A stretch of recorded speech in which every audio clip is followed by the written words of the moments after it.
Everything's a simulation, huh? I'm just kidding.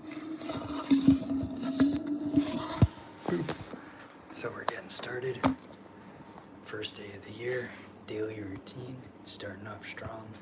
It's the most important thing to me, to get my daily routine in so that I can be there for everybody else in my life. And what we're going to do today and every day is meditation, yoga, martial arts. Because as much as I would like to start with the martial arts, we would get sweaty and then sit in that sweat for an hour or two. So we're going to do about 30 minutes of each. And the time it takes, leads up to about 2 hours altogether. So I'm going to clean up, and then we're going to do a meditation on the Buddha, led by the Tibetan Buddhist nuns in the Shravasti Abbey. I'm just going to play that video and we're going to listen, and I invite you to practice along with that. If you don't like that style of meditation, sit with me every day or watch my videos and do your own meditation, whether you sit silently, but pick a style of meditation and practice it every day for the rest of your life. And that will bear more fruit than if you esoterically try a bunch of different things. And then on the other hand, if you get sick of the one thing, do try a bunch of different things and find out what you like, and be able to have like a freestyle meditation practice. But it's really important to dig one deep well with one style and to get good at one practice. So again, we're going to do the Tibetan Buddhist meditation on the Buddha here in a few minutes after I clear out and clean up the room. I have limited space, you have limited space. I clear out this room and sweep and clean the floor every day so that I can practice. I'll try to talk as little as possible. After we do the yoga, we're going to do the short version of the Ashtanga, or after we do meditation, we do the short version of the Ashtanga Yoga primary series. And then we're going to do a 30-minute high-intensity interval training martial arts workout, where it's going to be body weight exercises. So there will be 30 seconds to a minute of full body, and then legs, and then upper body, then core, 30 seconds to a minute each. And then we're going to reset and do 1, 2, 3, 4 over and over again for about 32 minutes altogether. And that's going to look like this today. For January to February, I'm focusing on exercises related to these specific techniques, which are some of the highest percentage techniques in jiu-jitsu. And we're going to do, break fall, technical stand-up, pushing up to do a sit-out, and then a hip bump sit-up. Things like sprawling, shooting for a takedown, doing a push-up to knee on belly from side control, and scooting sideways, doing bridging and shrimping from the back for the core.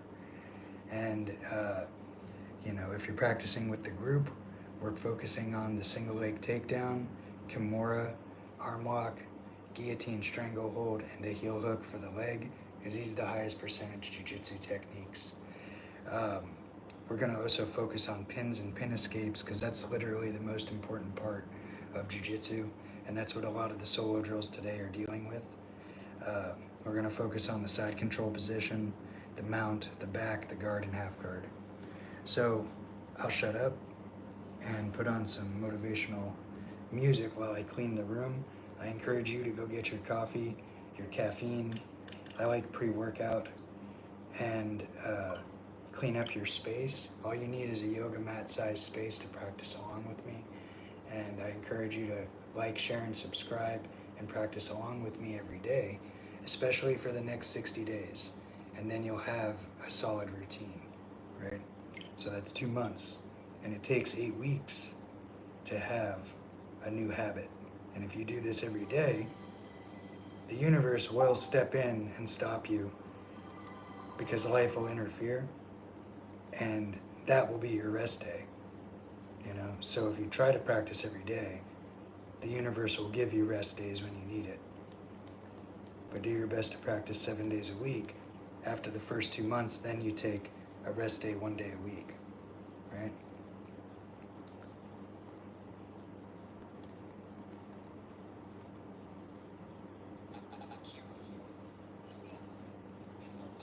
People want to know how to stop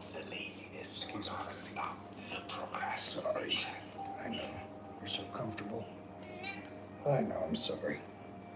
They have some idea in their head, some kind of a vision, what they want to do, but they don't know where to start. And so they say, hey, where do I start? And when's the best time to start? Where do I start? And when's the best time to start? Where do I start? And when's the best time to start? And I have a very simple answer for that.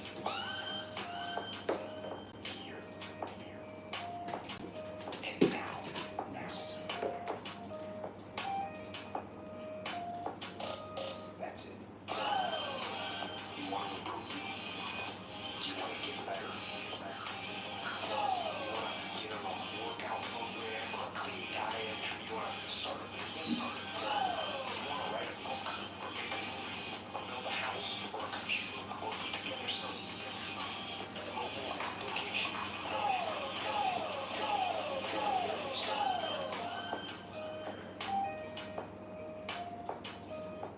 You start right here. And when do you start? You start right now. Right now. Right now. You initiate the action aggressively. You want to improve? You want to get better? You want to get on a workout program or a clean diet? You want to start a business? You want to write a book or make a movie or build a house or a computer or put together some mobile application?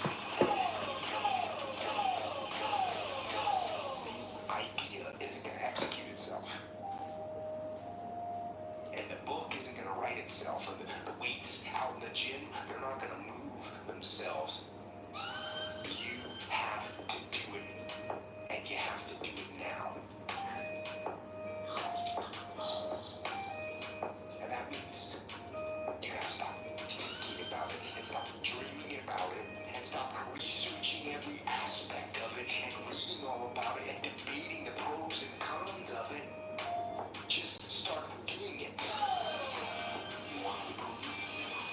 You want to get better? You want to get on a workout program or a clean diet? You want to start a business? You want to write a book or make a movie or build a house or a computer or put together some mobile application?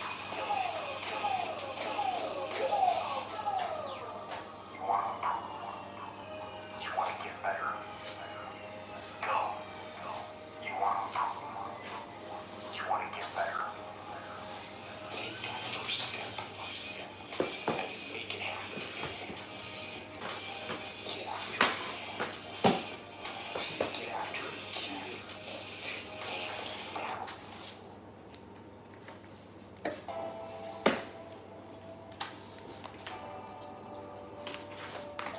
Now let's get back to our definition of success.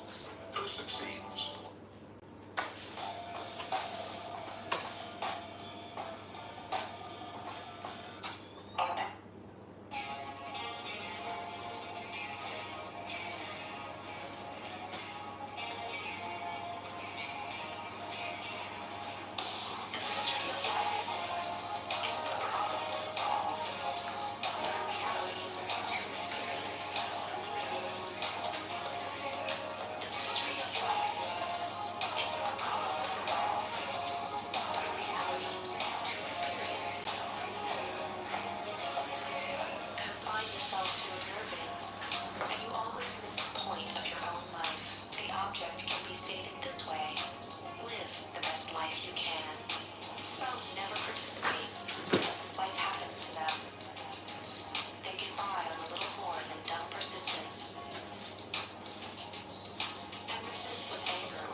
So when you're meditating, it's important to have a soft seat and have your hips higher than your knees.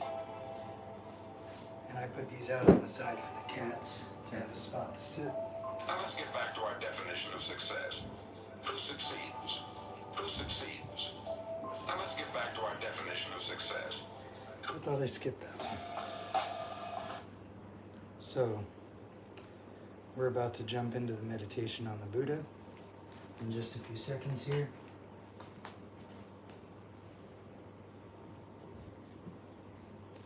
We do the practices with this aspiration to be a benefit to beings,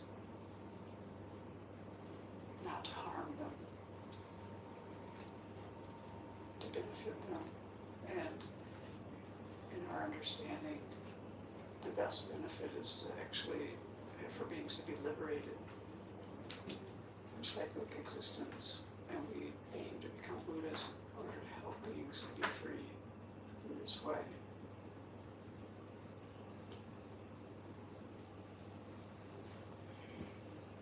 So generate those thoughts in your own way.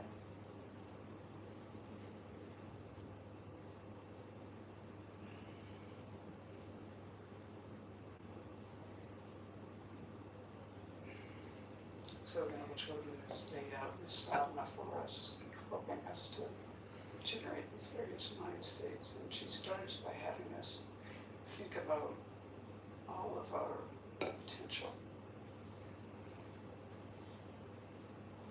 all the kind of positive qualities that we can develop. Infinite love, compassion, wisdom, skillful means. So imagine what it would feel like to be those qualities.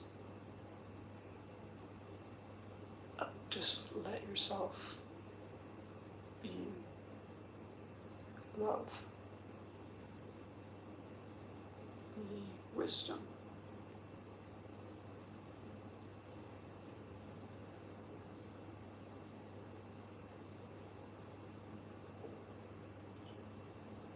try to feel the expansiveness and peace in your heart, the wisdom that it takes to have this kind heart, to be unencumbered in any way, vast and expansive.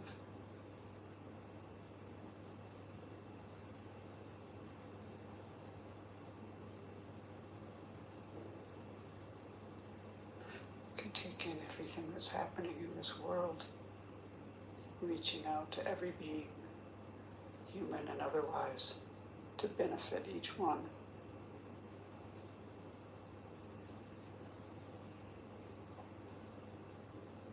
So now imagine that these qualities of love, compassion, wisdom, skillful means appear in front of you in the form of Shakyamuni Buddha. So imagine this Buddha in front of you, in the space in front of you made of radiant, transparent light. He's sitting on a throne, above which is an open lotus flower and cushions of the sun and moon discs.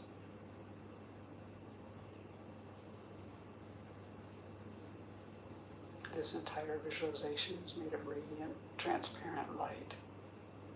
But you're imagining a living being with a light body. So you feel yourself in the presence of the Buddha.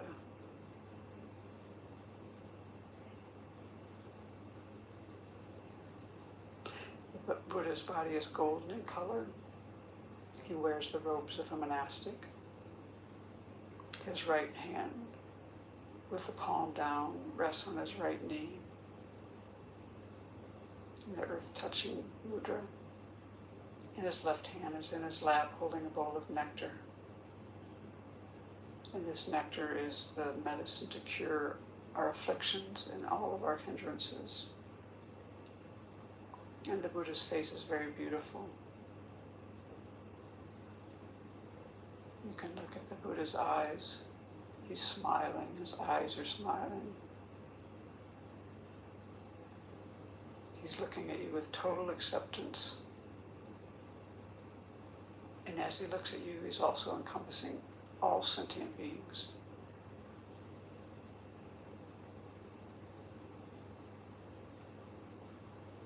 The Buddha's eyes are very peaceful, long and narrow. His lips are red and his earlobes are long. Imagine rays of light radiating from every pore of the Buddha's body. This golden light going out to all the parts of the universe, touching beings, carrying miniature Buddhas to help beings.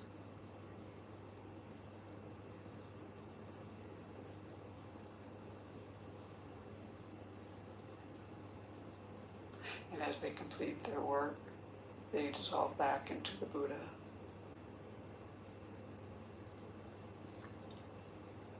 The Buddha is surrounded by the entire lineage of spiritual teachers, all the meditational deities, innumerable other Buddhas, Bodhisattvas, Arhats, Dakas, Dakinis, Dharma protectors. And at the side, near each spiritual mentor, is an elegant table, and on it are Dharma books. The sounds of the Dharma fill the air.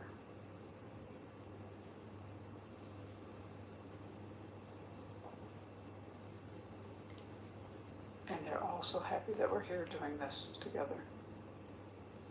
Imagine their minds just blissful and peaceful, gazing at all sentient beings. So you imagine that actually you are surrounded by all sentient beings in human form. Your mother of this life was on your left. Your father of this life was on your right.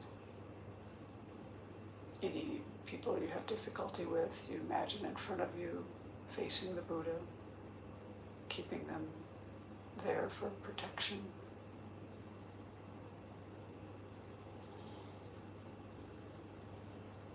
Family and friends are nearby. Countless strangers fill the space around you. And all of us are looking to the Buddha for guidance.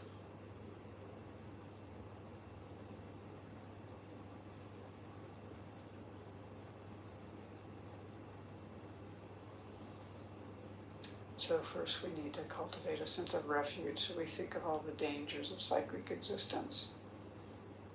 Just think about how things are not secure. We run into dissatisfaction often, dukkha often. And people, all the beings around us, all the sentient beings around us, are also in the same boat, floundering in cyclic existence. And many of them have not met any kind of teachings that will help them out of this quagmire. So we generate compassion. And now think of the wonderful qualities of the Buddha, Dharma, and Sangha, and generate this sense of confidence in them and their ability to guide you out of all of these recurring problems. To take refuge, we need to cause this kind of concern, this kind of alarm, fear, type, and also this confidence and faith and the compassion. So it is possible, on the basis of your present life and mind, to free yourself from all of these undesirable experiences. So resolve to explore that possibility to the fullest.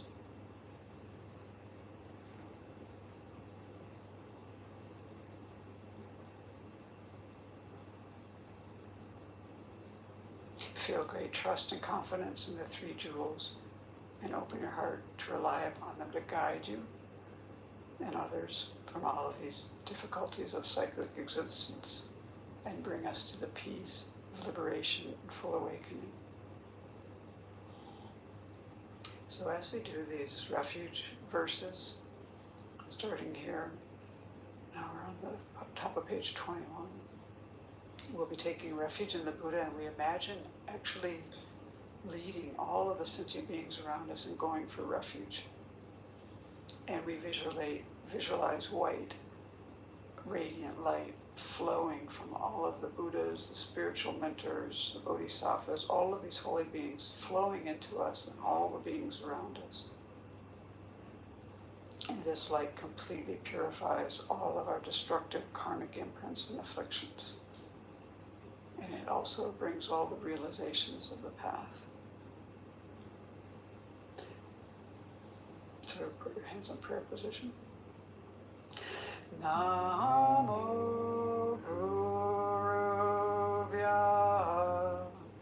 Namo Buddhaya. Namo Dharmaya. Namo Sangaya. Namo Guruvya.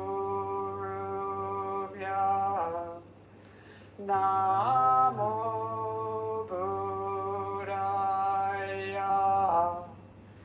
Namo Dharmaya. Namo Sangaya. Namo Guruvya. Namo Buddhaya. Namo Dharmaya. Namo Sangaya. Namo Guruvya.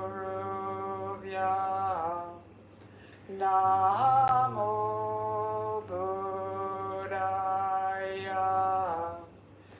Namo Dharmaya.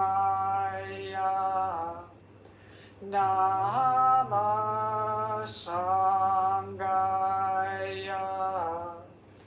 Namo Guruvya.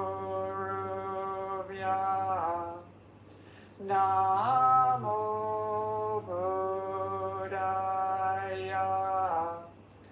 Namo Dharmaya.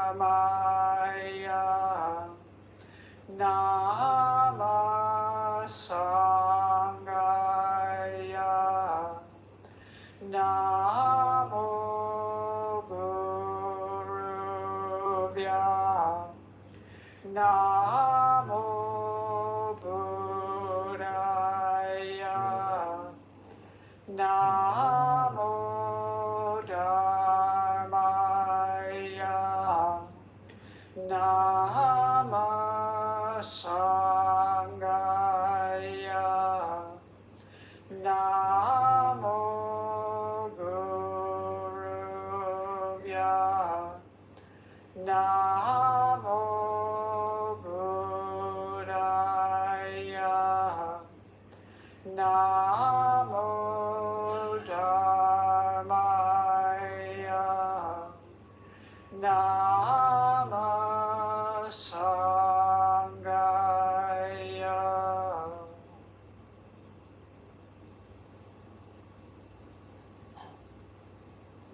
So feel that you've come under the protection of the three jewels.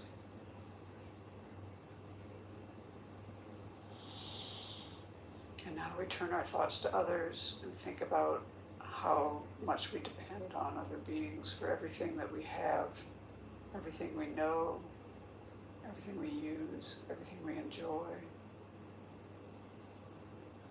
Our food, clothing, resources of every kind. These come due to the efforts of others. Our knowledge, talents, good qualities, these too are developed due to the kindness of others. And our ability to practice the Dharma certainly depends on others who brought the teachings to us over the millennia by generating realizations in their mind and teaching. So this is a very great kindness, all of these things. We have we want to bring to mind.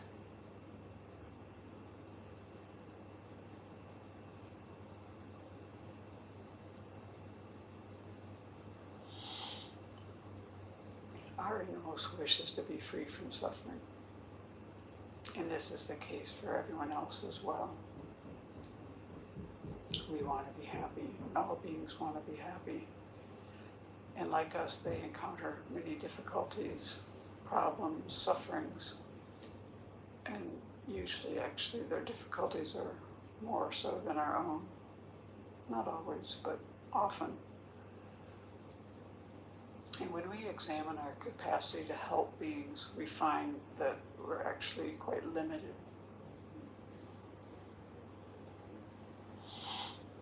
And we know from our practice that if we can reduce our anger, our attachment, our ignorance, our various faults, and if we can increase all of our good qualities, we're really going to be in a position to benefit beings. Imagine if we had just this generous heart that gives so easily, takes delight in giving, the kind of ethics that doesn't harm, has that just ingrained fortitude, loving kindness, compassion, wisdom. We'll be in excellent position to help beings by having our good qualities developed. And if we develop them fully, like a Buddha does, then we'll be able to be of the greatest benefit to beings. So we generate this altruistic intention in order to be able to benefit beings most effectively. So as we take refuge and generate bodhicitta, imagine that light is flowing into you from all of these Buddhas and holy beings. And it's flowing into you and all the sentient beings around you. So we're on the top of page 22.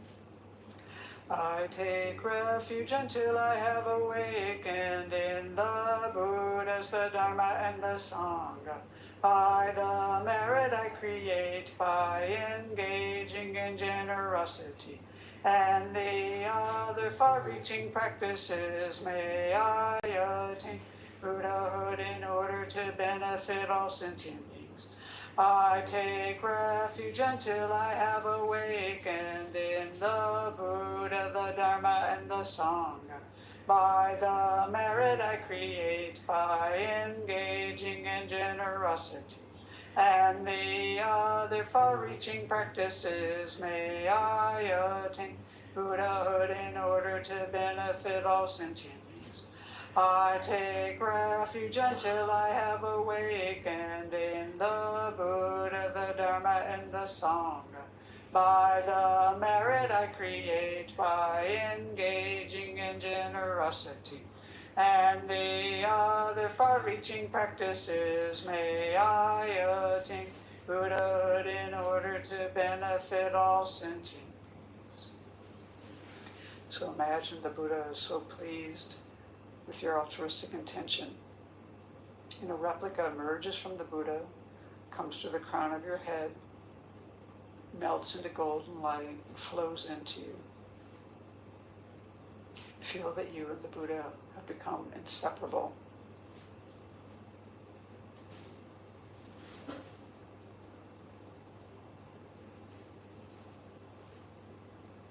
Feel very close to the Buddha and allow your mind to be transformed and inspired.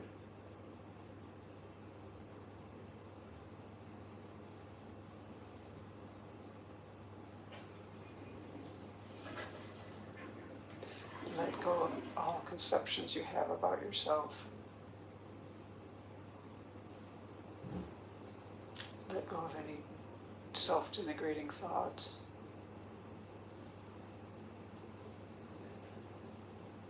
Let go of the concept of inherent existence and meditate on emptiness.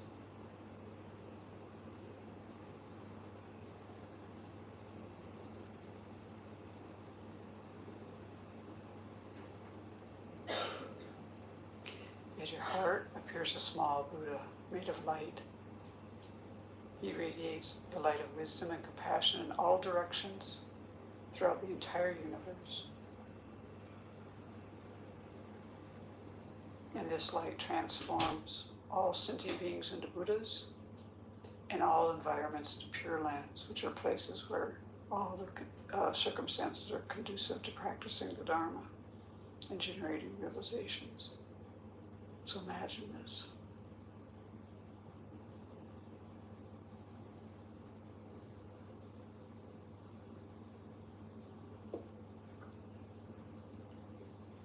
You've transformed all sentient beings into Buddhas and all environments into pure lands in your imagination. But why hasn't this become a reality?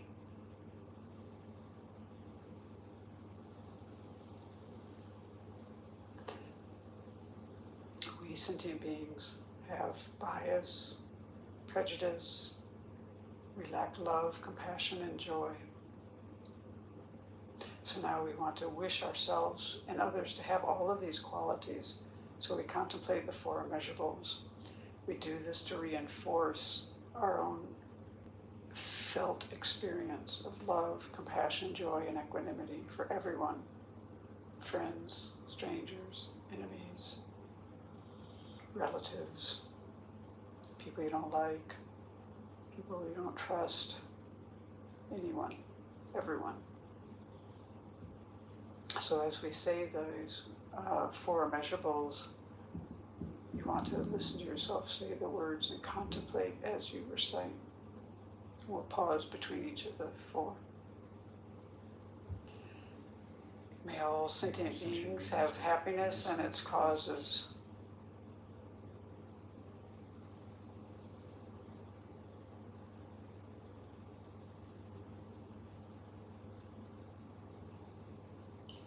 May all sentient beings be free of suffering and its causes.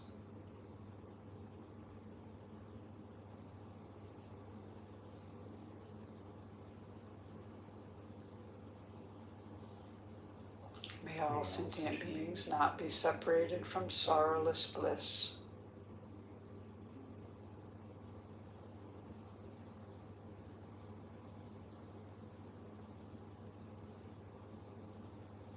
May all sentient beings abide in equanimity, free of bias, attachment, and anger.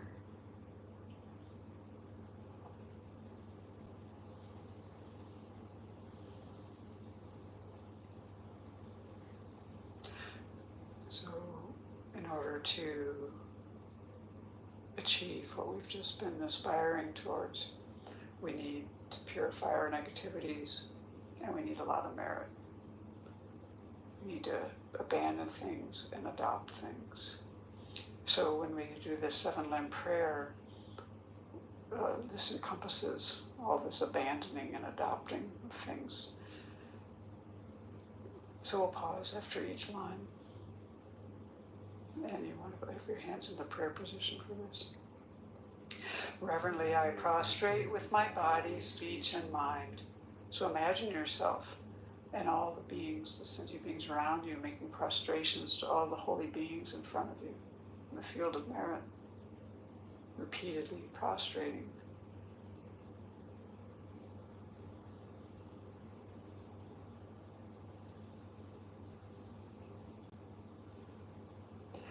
And present clouds of every type of offering, actual and mentally transformed. So imagine offering everything beautiful to the Buddha and all the holy beings. You can fill the sky with offerings. Make it very lovely and beautiful. You can think of flowers and fields and just everything that you love. Offer it to all the holy beings. You can do this repeatedly.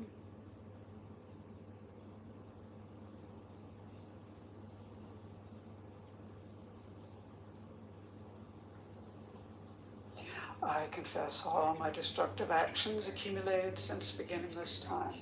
So now you like a glance meditation of the 4 opponent powers. So for this, bring to mind something that you wish to purify, some fault or mistake. Bring it clearly to mind and generate regret for that.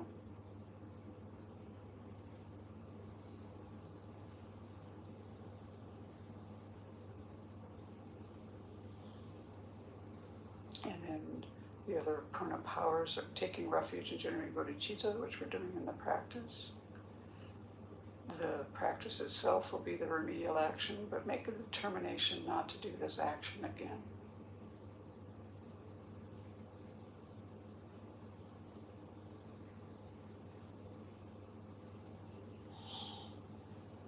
And rejoice in the virtues of all holy and ordinary beings. So think of common sentient beings like ourselves, the holy beings, and delight and take, rejoice in all of the virtue created by any kind of being. Let go of any jealousy, envy, and just rejoice in the goodness in the world.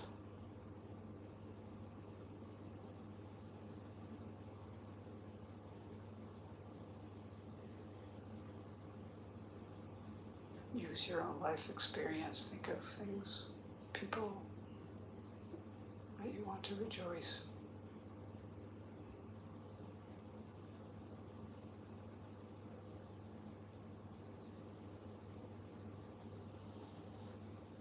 And then the next verse. Please remain until cyclic existence ends. So now we offer a double dorje. This symbolizes long life. And we offer this to the holy beings. We do this requesting them to live long, to always be a part of our life. And you can do this multiple times in your imagination.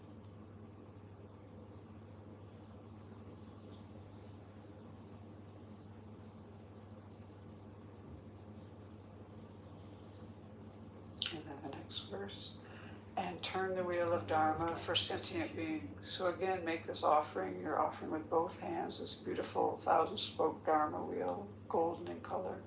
Offering this to the teachers and the Buddhas to guide you and to continue to teach the Dharma.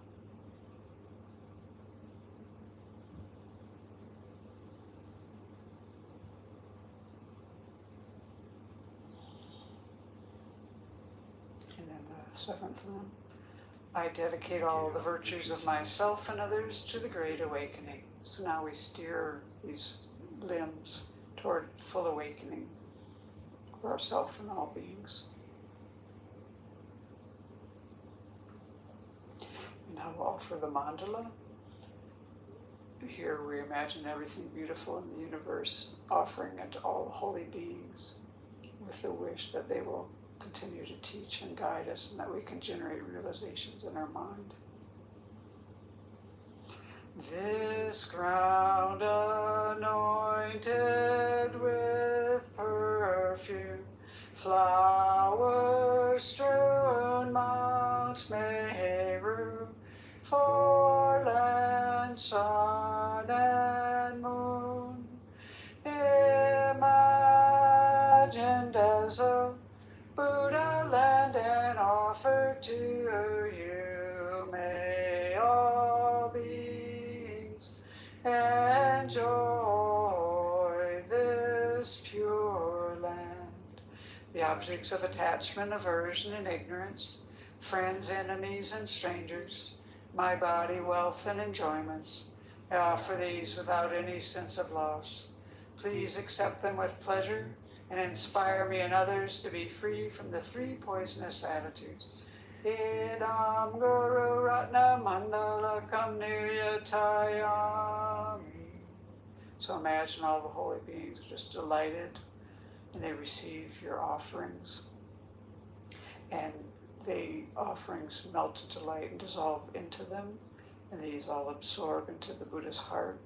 And then immediately he radiates light back to you, filling your body and mind. And this light inspires you to accomplish the path to full awakening.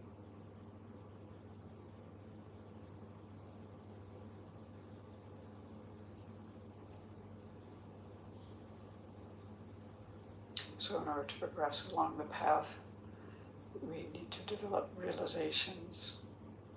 And in order to do this, we need the inspiration of the lineage of spiritual mentors, especially your principal teacher or your root guru, who is the one who has touched your heart deeply. If you don't have a specific teacher, just think about Shakyamuni Buddha, or maybe you have a connection in your mind with His holiness. And we make this request on page 25. Glorious and precious root Guru, sit upon the lotus and moon seat on my crown, guiding me with your great kindness. Bestow upon me the attainments of your body, speech, and mind. And so then, at this point, you imagine that a replica of your teacher in the aspect of the Buddha emerges from the Buddha in front of you. And it comes to sit on a lotus and moon disc on the crown of your head, facing the same direction as you. So then this Buddha on the crown of your head is going to act as an advocate for you to request inspiration from the entire field of merit as we continue with the request. And we're doing the long one on page 26. Buddha, unequal teacher and guide, venerable protector Maitreya, successor, superior Sangha prophesied by Buddha, to you three Buddhas and Bodhisattvas I make request. Buddha, head of the Shakya clan, the foremost guide, peerless in expounding emptiness, Manjushri, embodiment of the Buddha's complete wisdom, exalted Nagarjuna, best of the superiors who sees the profound meaning, to you three crowning jewels of clear exposition I make request. Atisha, upholder of this great vehicle, who sees the profundity of dependent arising, Drome Rinpoche, elucidator of this good path, to these two ornaments of the world I make request. Avalokiteshvara, great treasure of oblivious compassion, Manjushri, masteress, flawless wisdom, Tsongkhapa, crown jewel of the snowy land sages, Losangdrapa, I make request at your feet. Holder of the white lotus, embodiment of all the conqueror's compassion, guide benefiting migrating beings in the land of snow mountains and beyond. Sole deity and refuge, Tenzin Gyatso, at your feet I make request. The eyes through whom the vast scriptures are seen, supreme doors for the fortunate who would cross over to spiritual freedom, illuminators whose wise means vibrate with compassion. To the entire line of spiritual mentors I make request.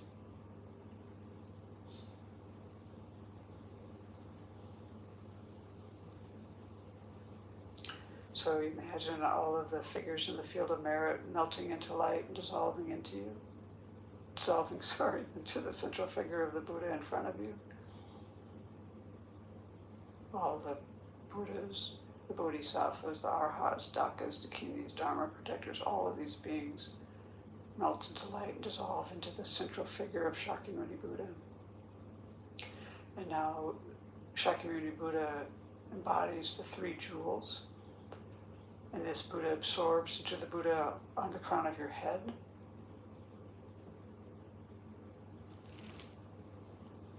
And then as we recite the Buddha's mantra, try to let your mind be very open and receptive. Imagine this white light flowing into you from the Buddha on the crown of your head.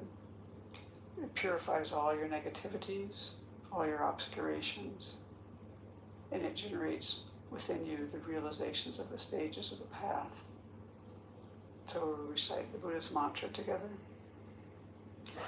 Tayata Om Mune Mune Maha Mune Soha. Tayata Om Mune Mune Maha Mune Soha. Tayata Om Mune Mune Maha Mune Soha. Tayata Om Mune Mune Maha Mune Soha. Tayata Om Mune Mune Maha Mune Soha. Tayata Om Mune Mune Maha Mune Soha. Tayata Om Mune Mune Maha Mune Soha. Tayata Om Mune Mune Maha Munaye Soha. Tayata Om Mune Mune Maha Munaye Soha. Tayata Om Mune Mune Maha Munaye Soha. Tayata Om Mune Mune Maha Munaye Soha. Tayata Om Mune Mune Maha Munaye Soha. Tayata Om Mune Mune Maha Munaye Soha. Tayata Om Mune Mune Maha Munaye Soha. Tayata Om Mune Mune Maha Munaye Soha. Tayata Om Mune Mune Maha Munaye Soha. Tayata Om Mune Mune Maha Munaye Soha. Tayata Om Mune Mune Maha Munaye Soha.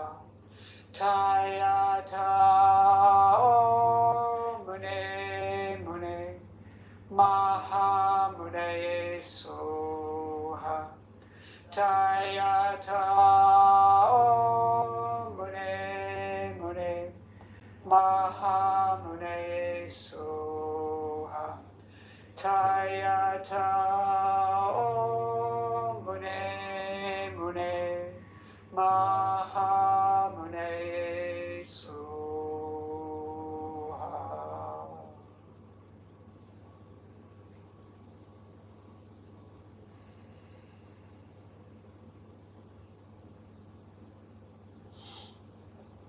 Now, re-establish the visualization of Shakyamuni Buddha above the crown of your head, made of golden, transparent, radiant light, a living being. And this Buddha melts into light and dissolves into you. Your body, speech, and mind become inseparable from those of the Buddha.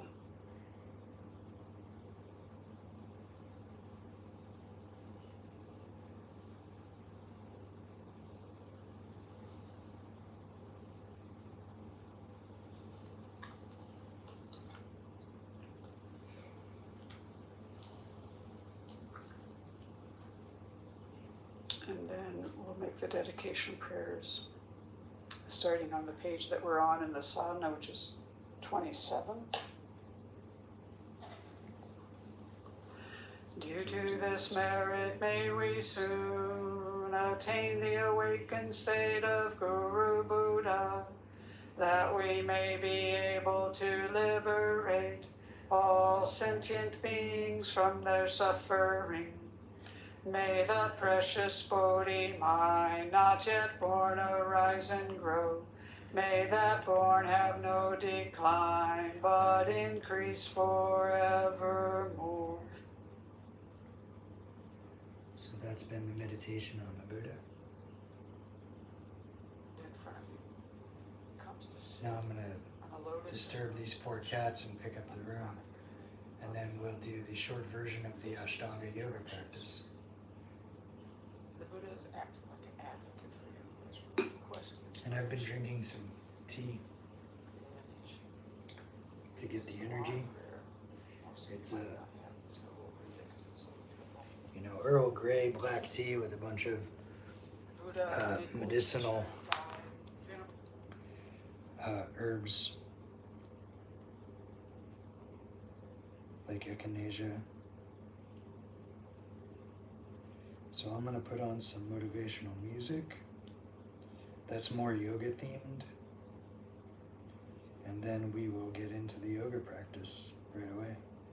So if you need to take a bathroom break, take a bathroom break. If you need to drink some more caffeine, then do that. Just get ready for the practice. And we will keep making progress here.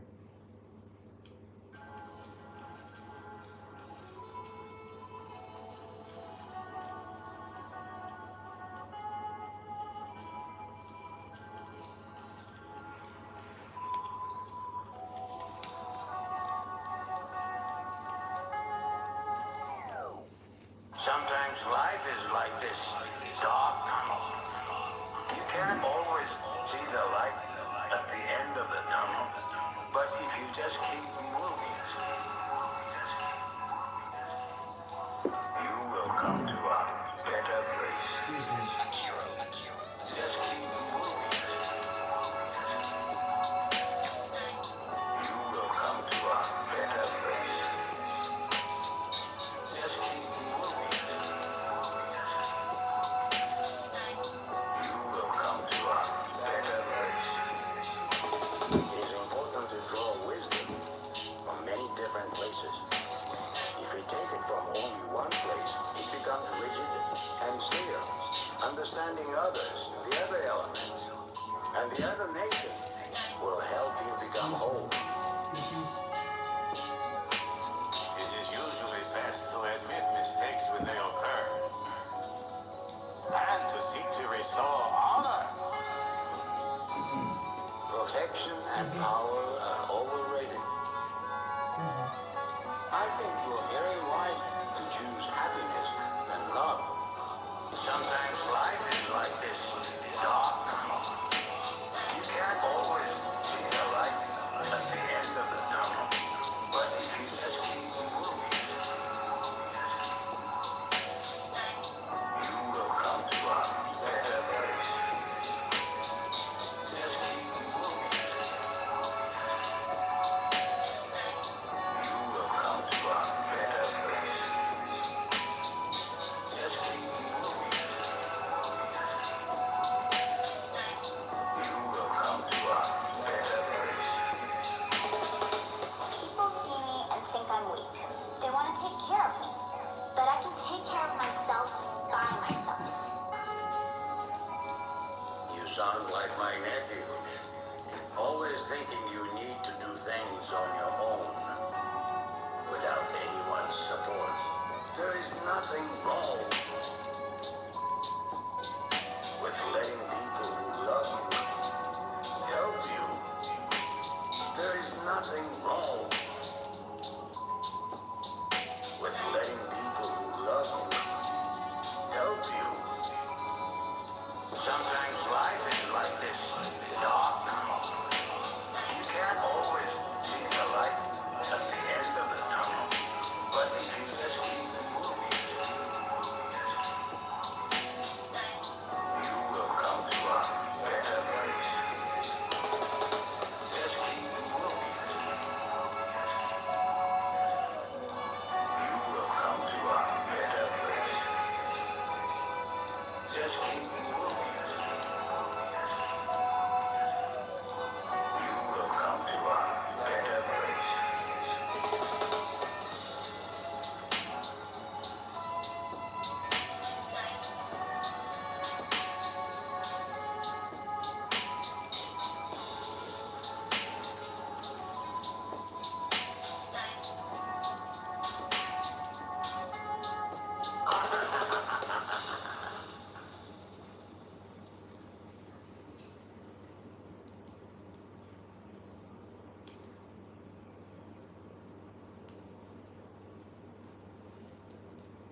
Okay.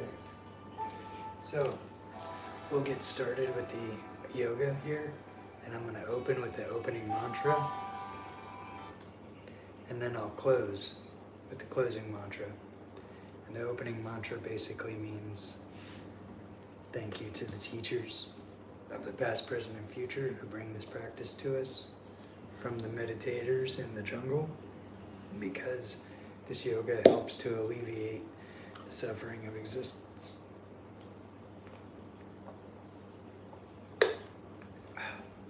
So, I'll just jump into it and we'll begin.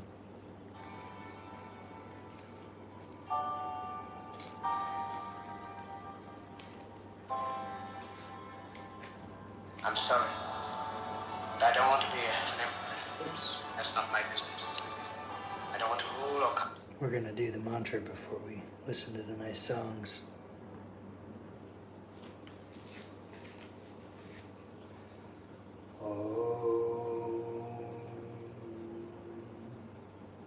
Vande Gurunam Charanaravinda Sandarshita Svatma Sukhavabode Nirshay Se Jangalikai Mane Samsara Lahala Mohashantiye Abahu Purushakaram Shankasakra Siddharinam Sahasra Shirasam Shvetam Pranamami Patanjali Om.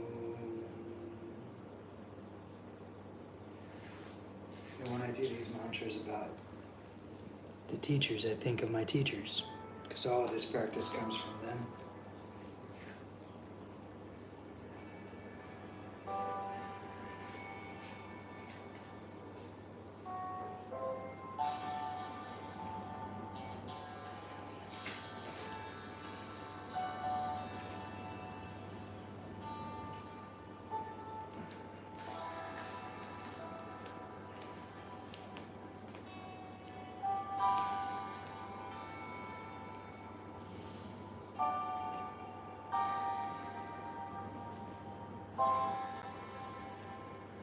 I'm sorry, but I don't want to be an emperor. That's not my business. I don't want to rule or conquer anyone. I should like to help everyone if possible. Jew, Gentile, black man, white. We all want to help one another. Human beings are like that. We want to live by each other's happiness, not by each other's misery. We don't want to hate and despise one another. In this world there's room for everyone. The good earth is rich and can provide for everyone. The way of life can be free and beautiful, but we have lost the way. Greed has poisoned men's souls, has barricaded the world with hate, has goose-stepped us into misery and bloodshed. We have developed speed, but we have shut ourselves in. Machinery that gives abundance has left us in want. Our knowledge has made us cynical, our cleverness hard and unkind. We think too much, feel too little. More than machinery, we need humanity. More than cleverness, we need kindness and gentleness. Without these qualities, life will be violent, and all will be lost. The aeroplane and the radio have brought us closer together. The very nature of these inventions cries out for the goodness in men, cries out for universal brotherhood, for the unity of us all. Even now, my voice is reaching millions throughout the world, millions of despairing men, women, and children, victims of a system that makes men torture and imprison innocent people. To those who can hear me, I say, do not despair. The misery that is now upon us is but the passing of greed, the bitterness of men who fear the way of human progress. The hate of men will pass, and dictators die, and the power they took from the people will return to the people. So long as men die, liberty will never perish. Soldiers, don't give yourselves to brutes. Men who despise you, enslave you, who regiment your lives, tell you what to do, what to think, or what to feel, who drill you, diet you, treat you like cattle, use you as cannon fodder. Don't give yourselves to these unnatural men, machine men, with machine minds and machine hearts. You are not machines, you are not cattle, you are men. You have the love of humanity in your hearts. You don't hate, only the unloved hate, the unloved and the unnatural. Soldiers, don't fight for slavery. Fight for liberty. In the 17th chapter of St. Luke it is written, the kingdom of God is within man, not one man nor a group of men, but in all men, in you. You, the people, have the power to create machines, the power to create happiness. You, the people, have the power to make this life free and beautiful, to make this life a wonderful adventure.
frozen love, his second-hand physique, with all he is and all he was, 1,000 kisses deep.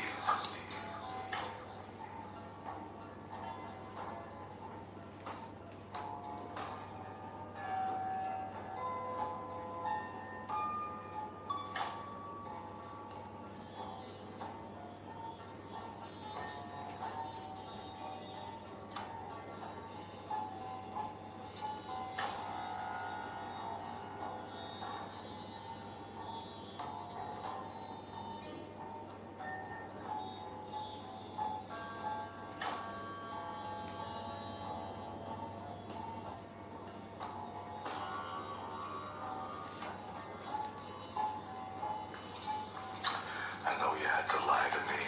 I know you had to cheat. You learned it on your father's knee and at your mother's feet. But did you have to fight your way across the burning street when all our vital interests lay 1,000 kisses deep? I'm turning tricks, I'm getting fixed, I'm back on Boogie Street. I'd like to quit the business, but I'm in it, so to speak. The thought of you is peaceful, and the file on you complete, except what I forgot to do, 1,000 kisses deep.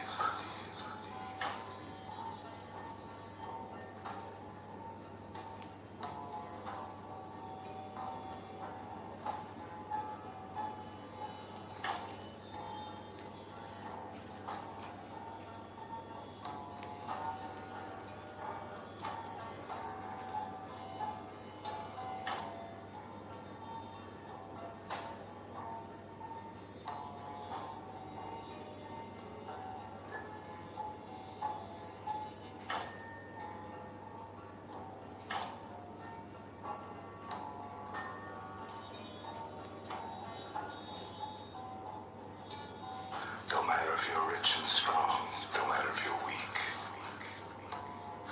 Don't matter if you write a song, the nightingales repeat. Don't matter if it's 9 to 5 or timeless and unique. You ditch your life to stay alive, 1,000 kisses deep. The ponies run, the girls are young, the odds are there to beat. You win a while and then it's done, your little winning streak. And summon now to deal with your invincible defeat. You live your life as if it's real, 1,000 kisses deep.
this fabric of this vision? The cloud-capped towers, the gorgeous palaces, the solemn temples, the great earth itself? By all which it inherits will dissolve. And like this insubstantial pageant faded, leave not a wreck behind.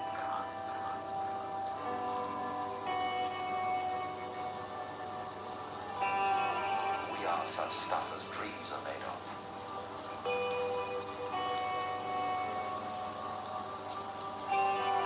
We are such stuff as dreams are made of.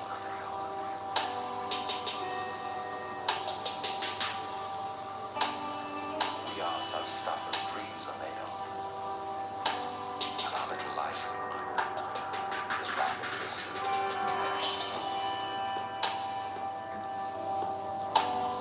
And said so well, it doesn't seem so bad after all, does it?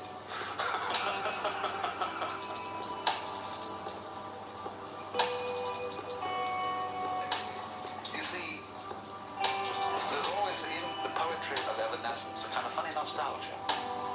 Moralists will say, those lovely lips which you so delight to kiss today will in a few years rot, disclose the grinning teeth of the skull. So what? The skull says, lying in the grass, chattering finch and waterfly are not merrier than I. Here among the flowers I lie, laughing everlastingly. No, I may not tell the best. Surely, friends, I could have guessed. Death was but the good king's jest. It was hid so carefully.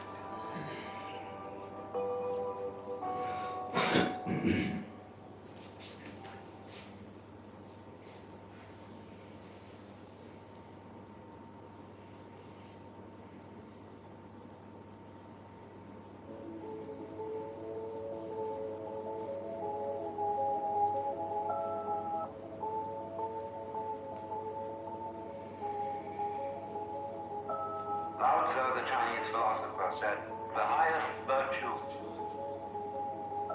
is not virtue, and therefore really is virtue. But inferior virtue cannot let go of being virtue, and therefore is not virtue. Translated in more of a periphrastic way, the highest virtue is not conscious of itself as virtue, and therefore really is virtue. The highest virtue is not conscious of itself as virtue, and therefore really is virtue. Lower virtue is so self-conscious that it's not virtue. That it's not virtue.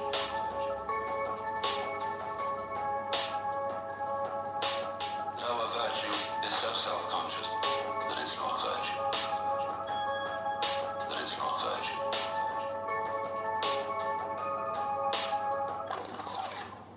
In other words, when you breathe, you don't congratulate yourself on being virtuous. But breathing is a great virtue. It's living. It's living. When you come out with beautiful eyes, blue or brown or green is the case may be, you don't congratulate yourself for having grown one of the most fabulous jewels on earth. So it's just eyes. You don't account it a virtue. To see, to entertain the miracles of color and form, to say, oh, that's just... But that's real virtue.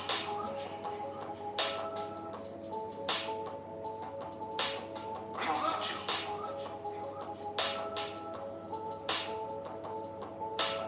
Real virtue.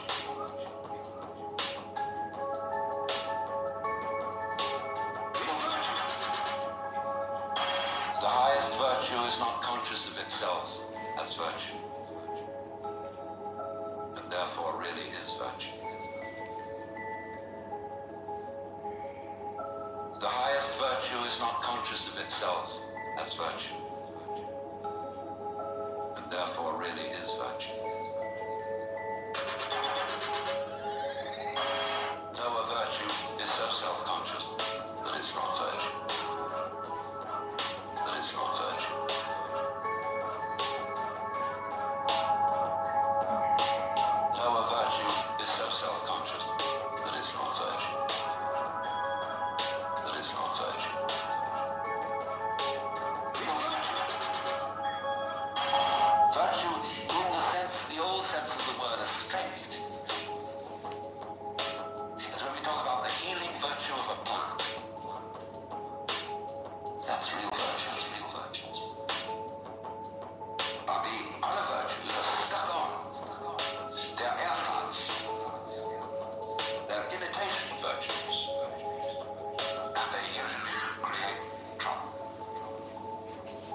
The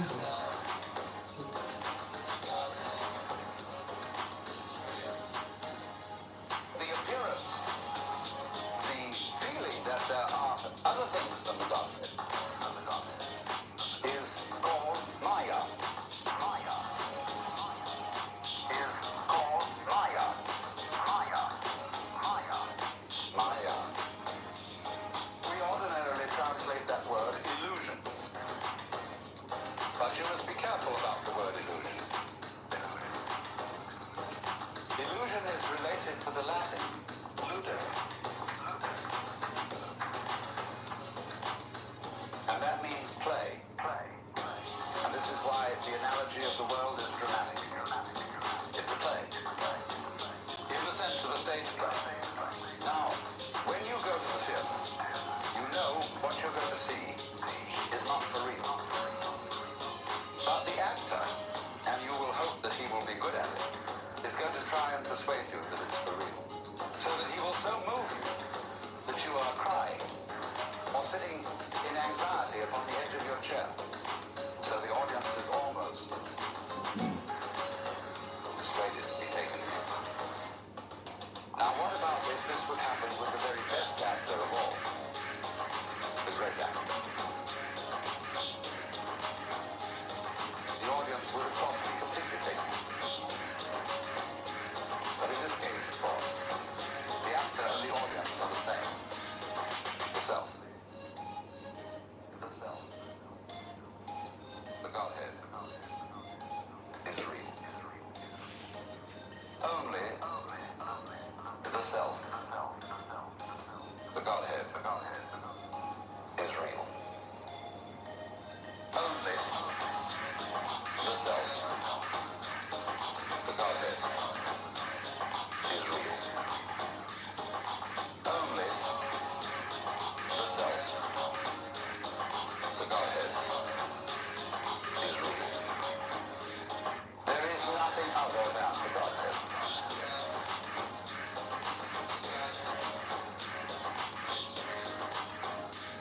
There is nothing other than the Godhead.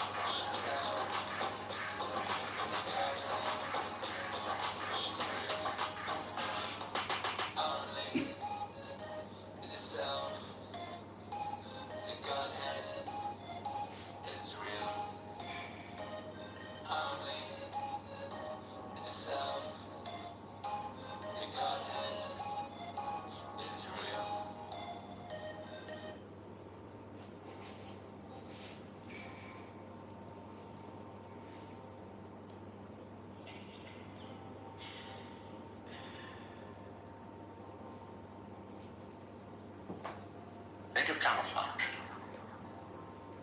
The chameleon who changes its color. Think of the butterfly pretending it has eyes. Think of the flower saying to the bee, like my honey? Bee says, wow. But then that means that the bee has to be. It has to go on living and all the trouble it takes to go around collecting honey and raising other bees and organizing itself and doing that dance which tells the other bees where there's more honey. All that stuff to do. The flower was deceptive. Life is a drama, and a drama is a deception. A big act. When you peel an onion and you don't really understand the nature of an onion, you might look for the pit in the center, like any ordinary fruit has. But the onion doesn't have a center.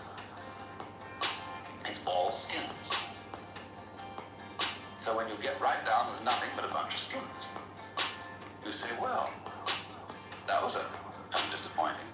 But of course you have to understand that the skins were the part that you eat.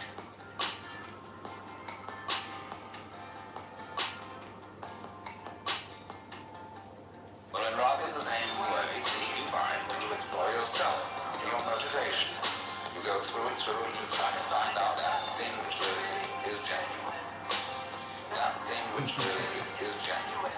Well, in Robbins' name, what you find when you explore yourself, your motivation. You go through and you try to find out that thing which really is genuine. That thing which really is genuine. That's why in Zen, discipline They give you koans, which require a perfectly genuine act. An act of total and absolute sincerity.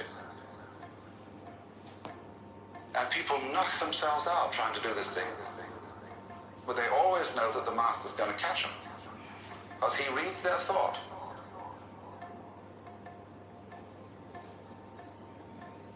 You know that story of von Kleist about the man who had a fight with a bear, and the bear would read his thoughts?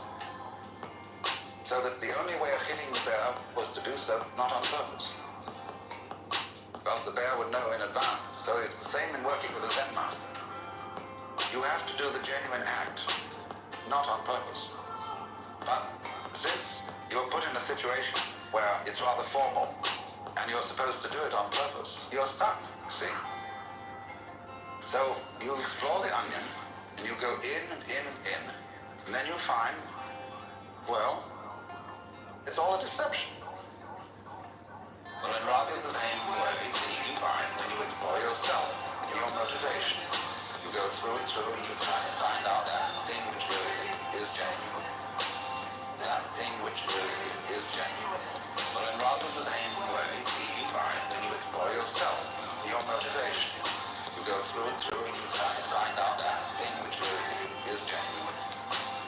That thing which really is genuine.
See, ours is not the first by George good government to arise on the world stage. There have been several. Rome, Spain, Greece, and China, and each enjoyed about 150 years at its zenith. That's just about our time in the New World. And then each decayed away. Not one of them was ever destroyed by anybody else's marching legions. Each rotted away, morally, socially, culturally, economically, simultaneously.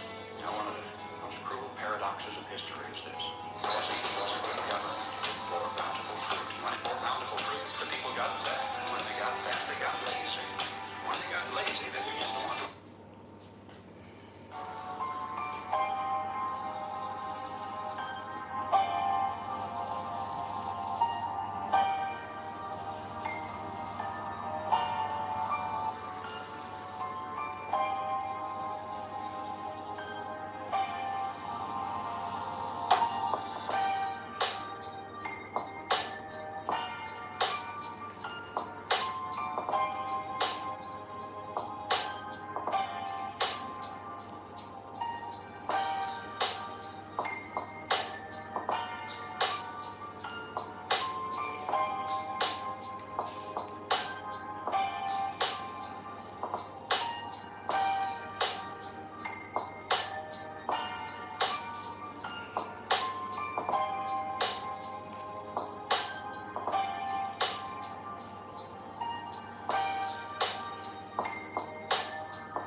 So that's been the Ashtanga Yoga primary series, the short version.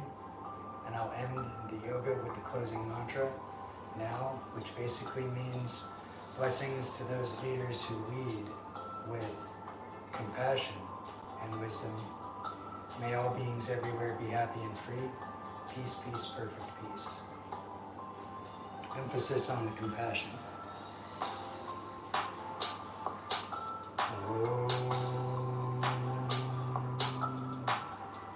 Swasti Prajabhyaha Paripalayantam Nayena Margena Mahimesha Go Brahmanebhyaha Paripala Shubhamatsu Nityam Lokaha Samasta Sukhino Bhavantu Om Shanti Shanti Shanti.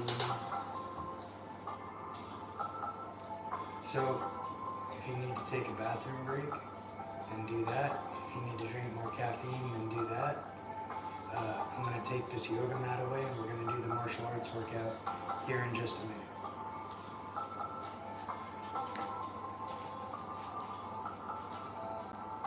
I'm going to put on some more energetic, motivational music.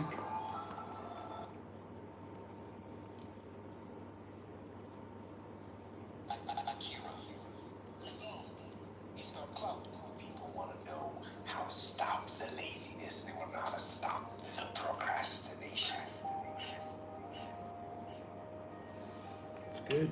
It's good. They Shuffle. have some idea in their head, you know, some kind of a vision of what they want to do, but they don't know where to start.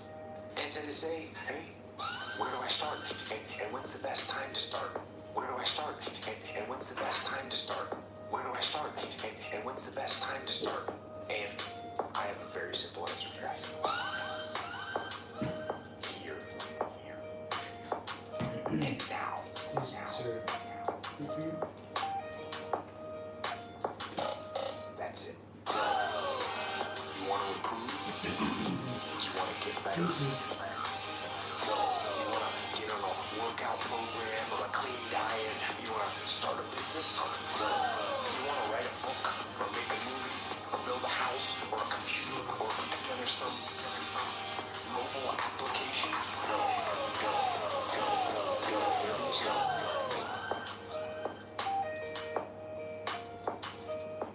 You start right here. And when do you start? You start right now. Right now. Right now. You initiate the action aggressively. You want to improve? You want to get better? You want to get on a workout program or a clean diet? You want to start a business? You want to write a book or make a movie or build a house or a computer or put together some mobile application? The idea isn't going to execute itself. And the book isn't going to write itself. Or the weights out in the gym, they're not going to move themselves. You have to do it. And you have to do it now. And that means you gotta stop thinking about it and stop dreaming about it and stop researching every aspect of it and reading all about it and debating the pros and cons of it. Just start doing it. You want to improve? You want to get better? You want to get on a workout program or a clean diet? You want to start a business? You want to write a book or make a movie or build a house or a computer or put together some mobile application? You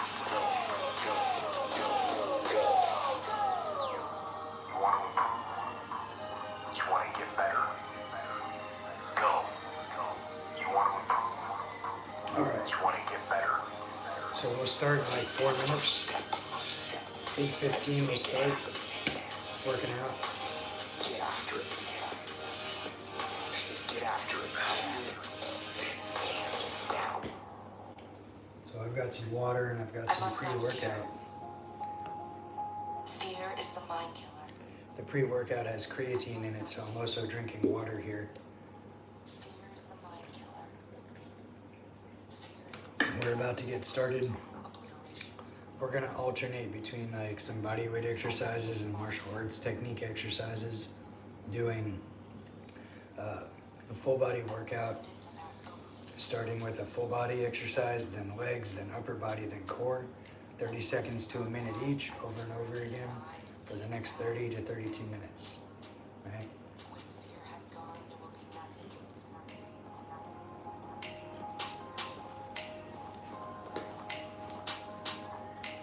Only I will remain. I must not fear. Fear is the mind killer. Fear is the little death that brings total obliteration. I will face my fear. I will permit it to pass over me and through me. And when it has gone past, I will turn the inner eye to see its path. Where the fear has gone, there will be nothing. Only I will remain. What's in the box? What's in the box? What's in the box? Pain. Pain. What's in the box? What's in the box? What's in the box? Pain. Pain.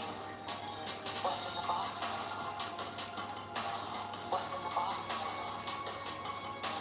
What's in the box? Pain. Pain.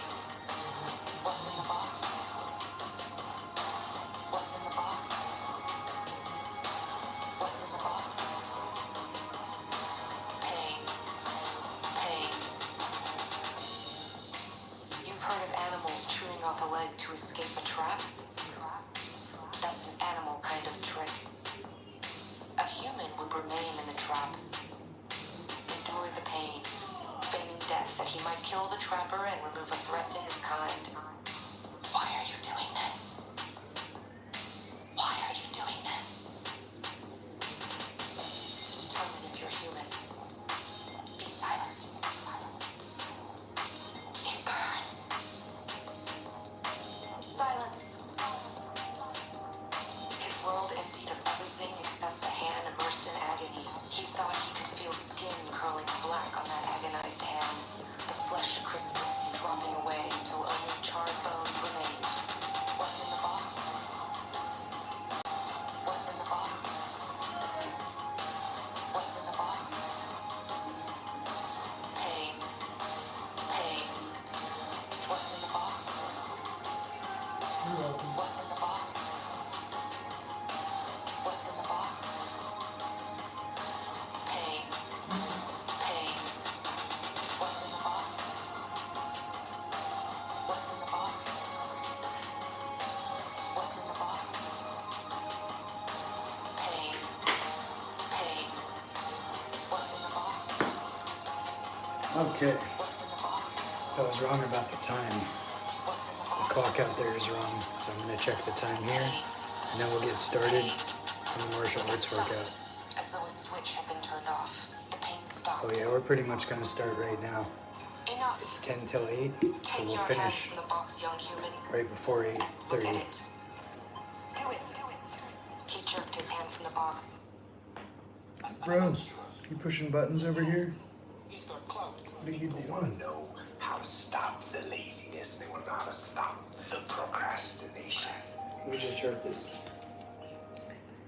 I must not fear. Next, full body burpee.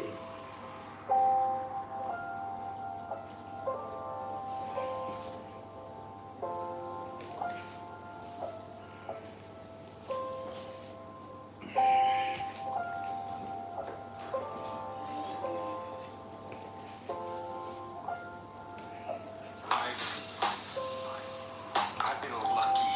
I've been blessed. I've had Next we'll do a life that some I would not trade lunges. with anyone in the world. But when you talk about Ramadi, that was the highlight of my life.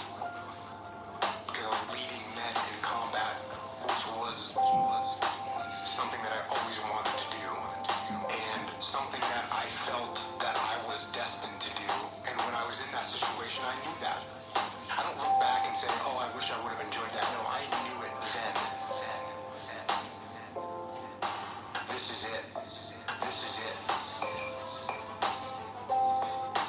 25 push-ups. This is it. This is what you have been waiting for your whole life and what you really have been preparing for your whole life. And I was lucky to be there and I was lucky to have incredible guys to work with. I was lucky enough to have guys that were so brave and so dedicated. I only use the word fearless, not that they didn't have fear, but that they overcame it all the time. Leg raises for the core. And so I'd say if there's anything that I struggle with now, it's just that. Does anything else matter? And the answer is no. The answer is no. Nothing else matters. Nothing else is close. And so you have to deal with that. This is it. This is it. This is it. This is it.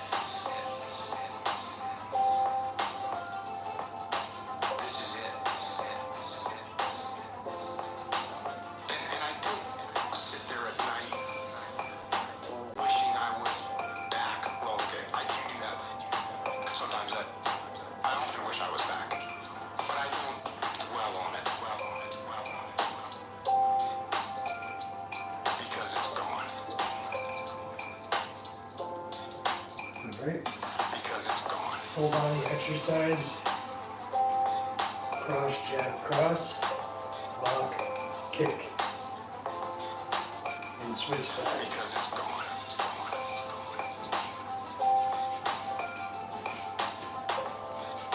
And you can change the kicks.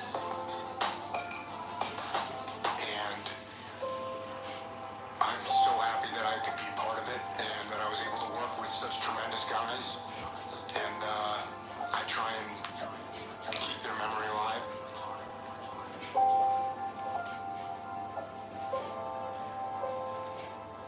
Every day, every day, every day, every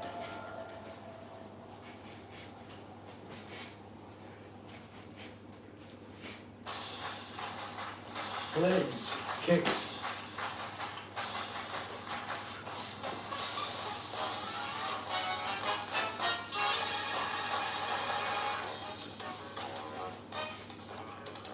You can do kicks walking forward.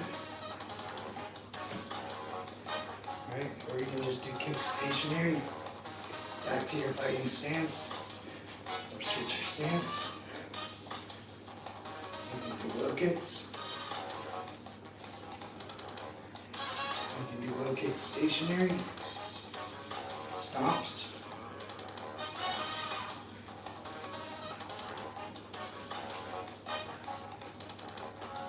Push kick. Right?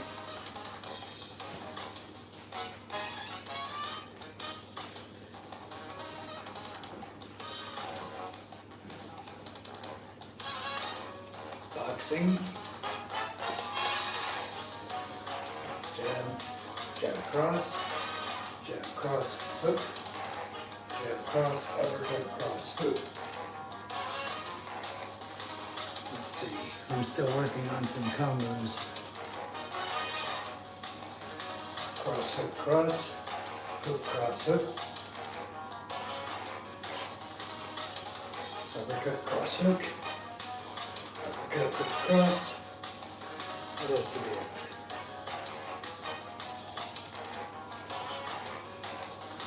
Cross, hook, uppercut, hook, cross, uppercut. Head movement. For the core.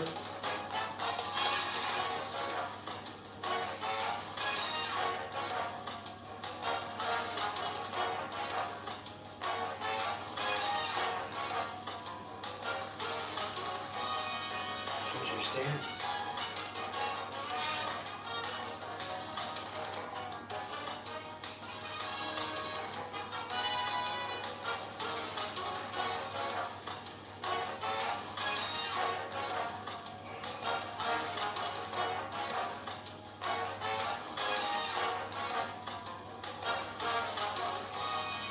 curled up, and along side to side, back, and circling.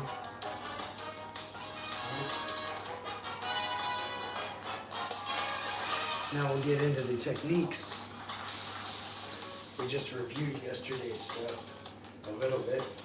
We're gonna sprawl,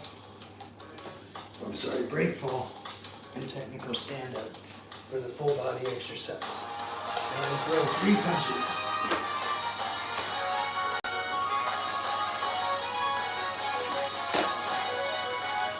Kick, stand, come up swinging.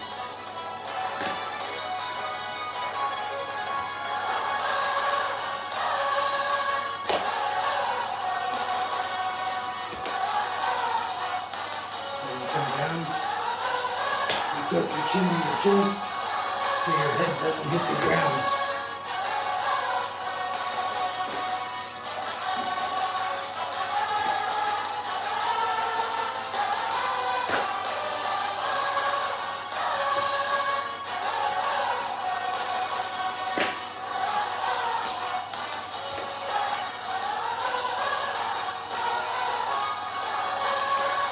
For the legs, we're going to technical stand up with no hands. Right?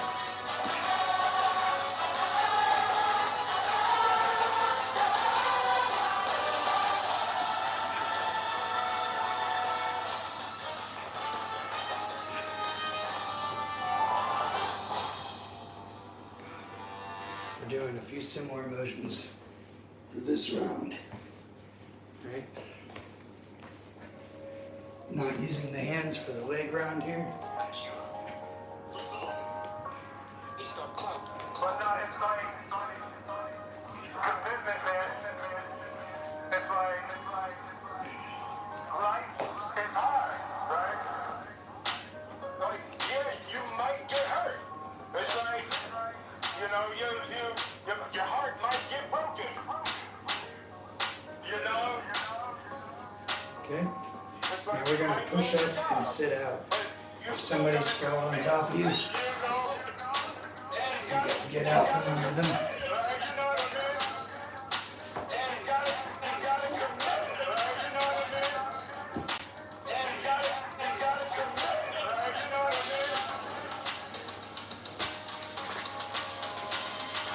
Don't hesitate. Go. Commit. You gotta commit. You know, don't hesitate. Go. Commit. You gotta commit. And it's like, Or we're going to do a hip bump sit up. hey, you know, you like her, and she likes you, and you're hesitating. Don't hesitate. Go. Commit. You gotta commit. You know, commit. You gotta commit. You know, commit. You gotta commit. You know, commit. Don't hesitate. Go. Commit. You gotta commit. You know, don't hesitate. Go. Commit. You gotta commit. Don't hesitate. Go.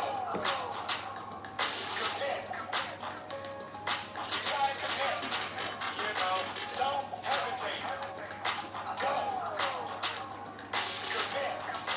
So that's a hip bump. If someone's on you, you sit up to bump them off. You can set up Kimura or guillotine. But it's like you can't Now we're going to sprawl. Do a full body exercise. that is intended for you in life. If you don't go, you gotta go, man. Don't hesitate. Go. Commit. You gotta commit. You know, don't hesitate. Go. Commit. You gotta commit. You know.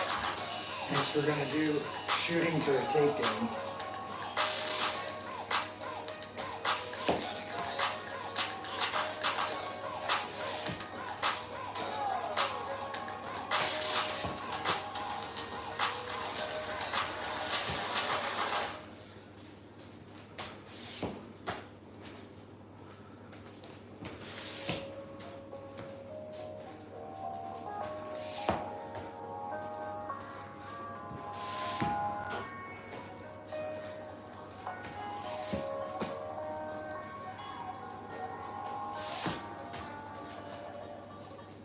30 seconds each, right? Now we're going to push up to a knee on belly position from side control.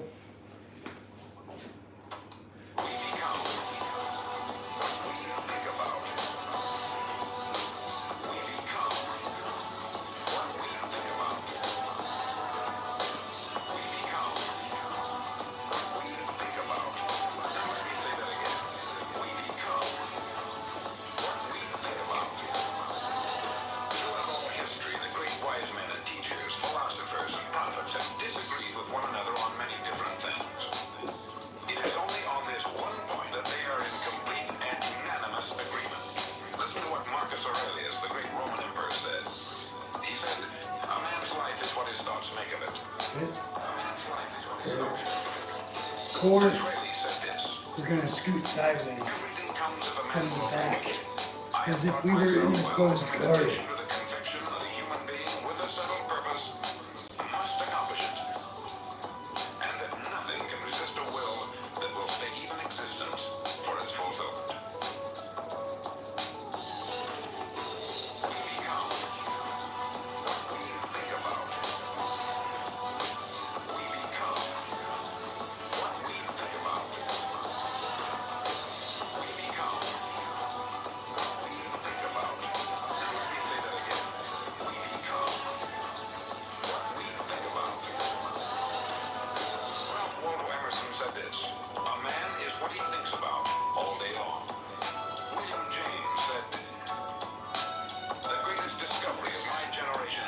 Next we're going to roll forwards and backwards. If you're new to this, start on your knees.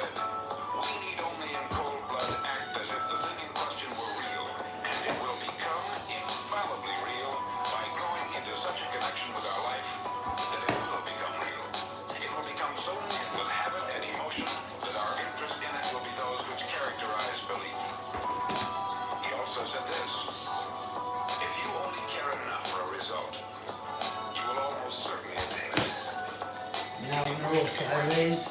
You will be rich. If you wish to be learned, you will be learned. If you wish to be good, you will be good. Only you must then really wish these things and wish them exclusively. Alright. And not wish at the same time 100 other incoming Legs, we're going to do a leg lock entry from standing.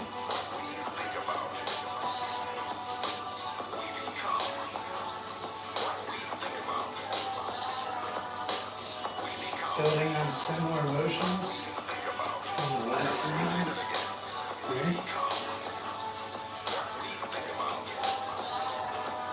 In the Bible you read, in Mark 9:23, if thou canst believe, all things are possible to him that believeth. Dr. Norman Vincent Peale said this: this is one of the greatest laws in the universe. Fervently do I wish I had discovered it as a very young man. It dawned upon me much later in life, and I found it to be one of the greatest, if not my greatest discovery outside of my relationship with Upper God. body. And the great law briefly We're going to push up with the lotus pose. terms, you will get negative results. If you think in positive terms, you will achieve positive results. That is the simple fact, which is at the basis of an astonishing law of prosperity and success. In 3 words, believe and succeed. Believe and succeed. Believe and succeed. Believe and succeed. Now we're going to do a Russian twist from the seated position. And succeed. This is for the heel hook motion.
still doing fireworks. discussed in many futile ways. We're gonna check the time real quick But before the next round. noise, basically, Oh yeah, plenty of is time a left. state of affairs that requires an eardrum and an audio Now- nervous system We're gonna do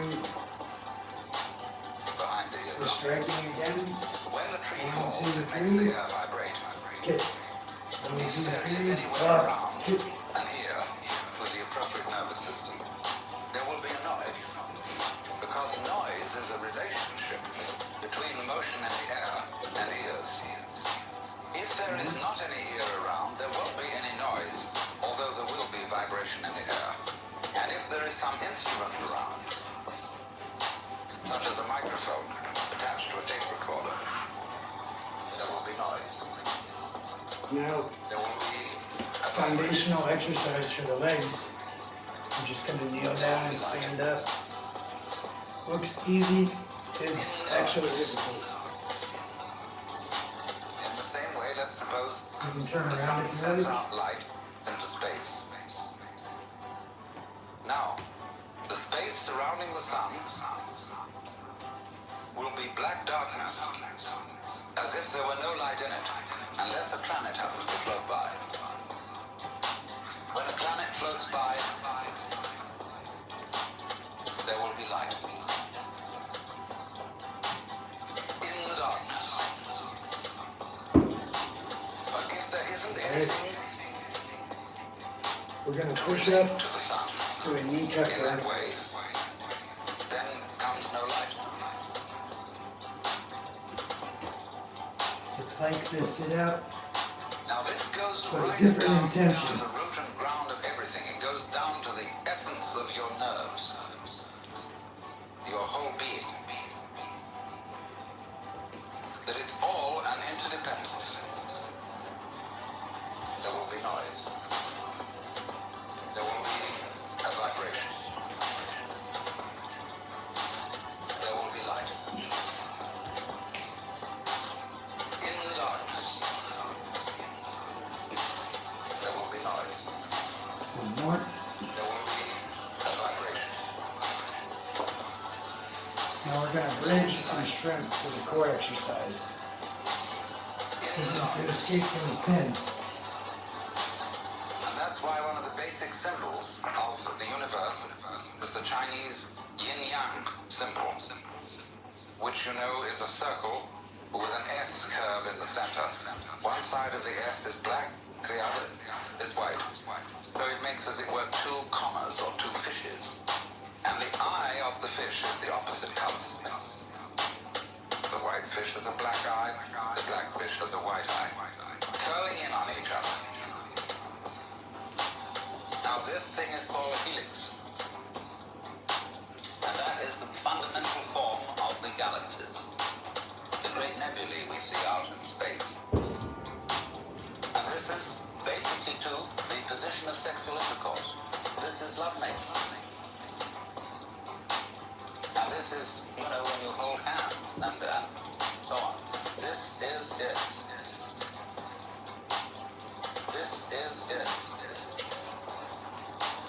There will be noise. There will be a So vibration. going back to the beginning, we'll do everything again. There will be light. We're gonna do a full body derby. In the darkness, there will be noise. There will be a vibration. There will be light. In the darkness,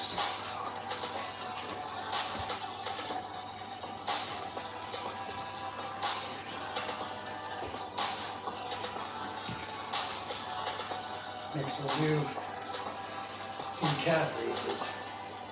I'm taking it easy on the legs because I got a right leg on there there. are two involved.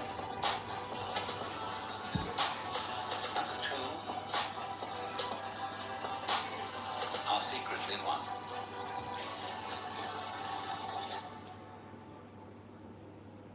Alright. Push-ups, whatever kind you like.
If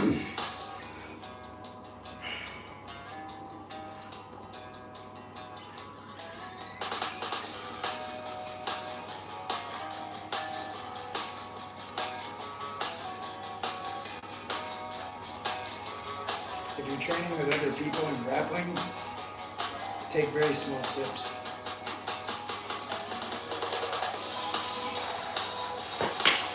Otherwise you will throw up.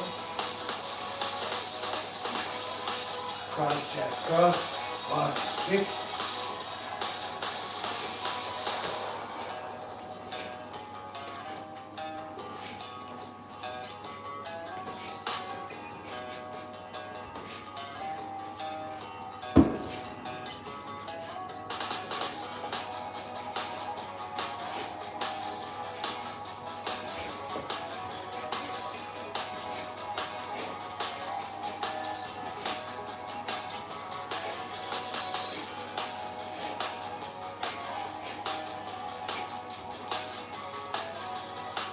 Short rounds.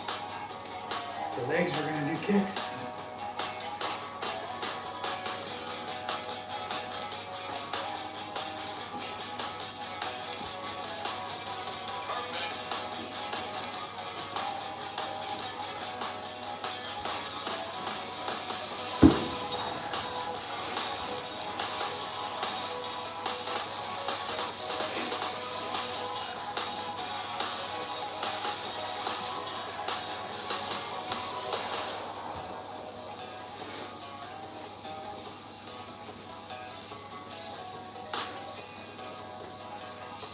Kicks.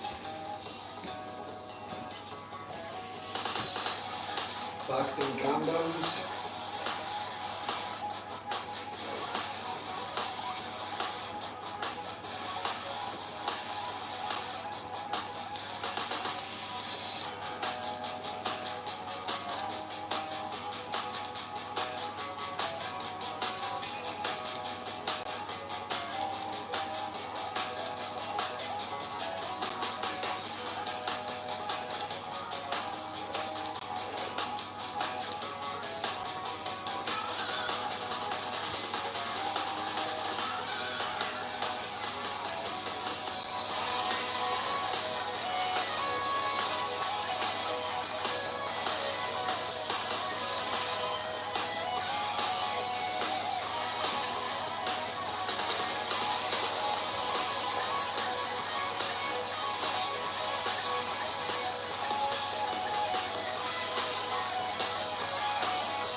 For the core, we're going to do more head movement.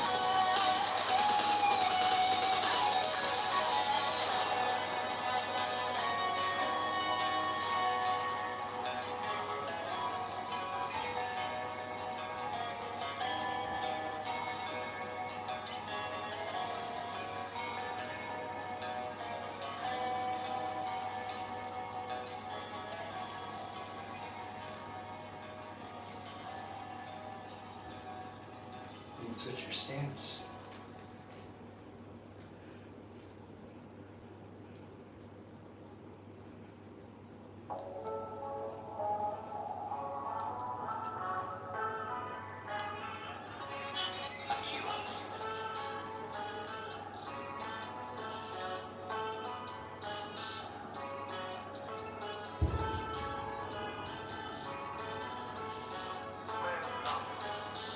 Okay.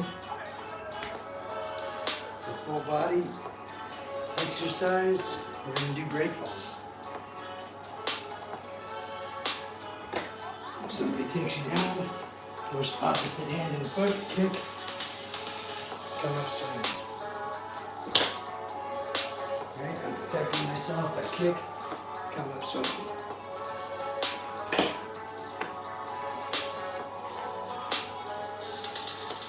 I'm just a jiu-jitsu blue belt with a few gold medals,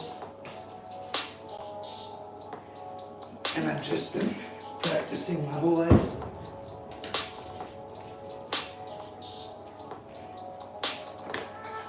I'm a yoga teacher,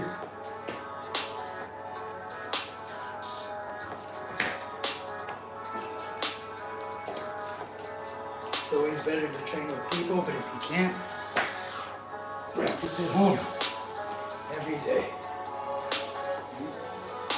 Now we're going to technical stand up without the hands. And I'm tucking my chin to protect the back of my head from the ground. Which I always tell everybody when we practice this before we train any takedowns or roll. And almost every time, at every school, somebody's not listening. And they crack their head on the ground. So glue your chin to your chest in most of martial arts. You want to protect your chin. Protect your head. Okay? Now we're going to do push up and sit out.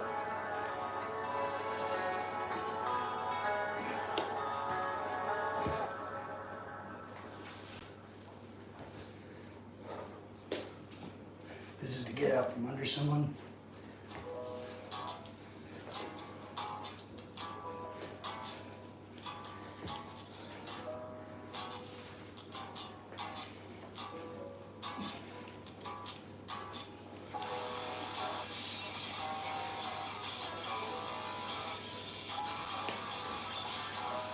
Okay, now we're going to do a hip bump sit up.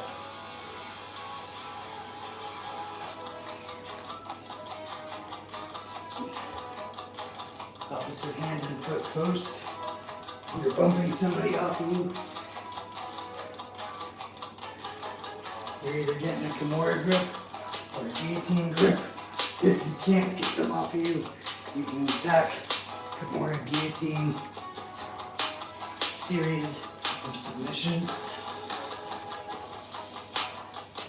I don't know what I'm talking about, Google it. You're responsible for your own safety and self-defense. You gotta do some research. Protect yourself.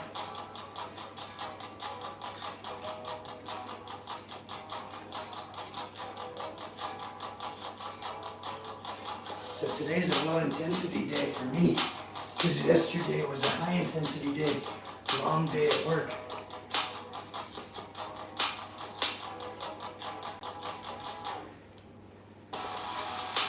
So I'm doing the things, but I'm not going 110% today. Checking the time, and that's about it.